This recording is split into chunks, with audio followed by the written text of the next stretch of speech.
যখন দেশের স্বার্থে খেলতে বলা হয় তখন কিন্তু আনফিট হয়ে যায়, কিন্তু যখন আইপিএল আসে তখন কিন্তু ফিট হয়ে যায় এই প্লেয়ার। সেই প্লেয়ারটার নাম হচ্ছে হার্দিক পান্ডিয়া। এবং বেশ কিছুদিন থেকে হার্দিক পান্ডিয়াকে নিয়ে নানা রকম গুঞ্জন চলছে, নিউজ চলছে এবং হার্দিক পান্ডিয়া নিয়ে কথা চলছে।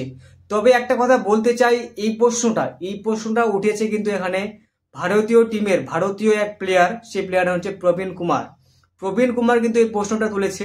হার্দিক পান্ডিয়ার জন্য রুল একটা আর আদার্স প্লেয়ারের জন্য রুল একটা। কারণ হার্দিক পান্ডিয়া না কোনো টেস্ট ম্যাচ খেলেছে, না টি-20 ম্যাচ খেলেছে, না ওডিআই ম্যাচ খেলেছে ঠিক মতো। তাও কিন্তু হার্দিক পান্ডিয়াকে ক্যাটাগরি ওয়াইজ কিন্তু এই ক্যাটাগরিতে রাখা হয়েছে।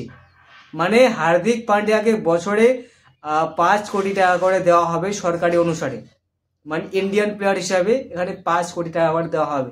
কিন্তু এখানে এখন ঈশান কিষান, শ্রেয়স আইয়ার, এই দুই প্লেয়ারকে নিয়ে কিন্তু এখানে চলছিল গুঞ্জন। কেন এই দুই প্লেয়ারকে কিন্তু পানিশমেন্ট দিয়ে দিয়েছে এবং এই দুই প্লেয়ারকে কিন্তু কন্ট্রাক্ট থেকেও বাদ করে দিয়েছে। কিন্তু হার্দিক পান্ডিয়াকে কিন্তু কোনো বাদ, বিসিসিআই নতুন রুল লাগু করেছে যে যারা যারা টেস্ট ম্যাচ খেলবে না বা ডোমেস্টিক ম্যাচ খেলবে না দেশের স্বার্থে, তারা কিন্তু কোনো আইপিএল খেলতে পারবে না বা কোনো ইন্টারন্যাশনাল ম্যাচ খেলতে পারবে না।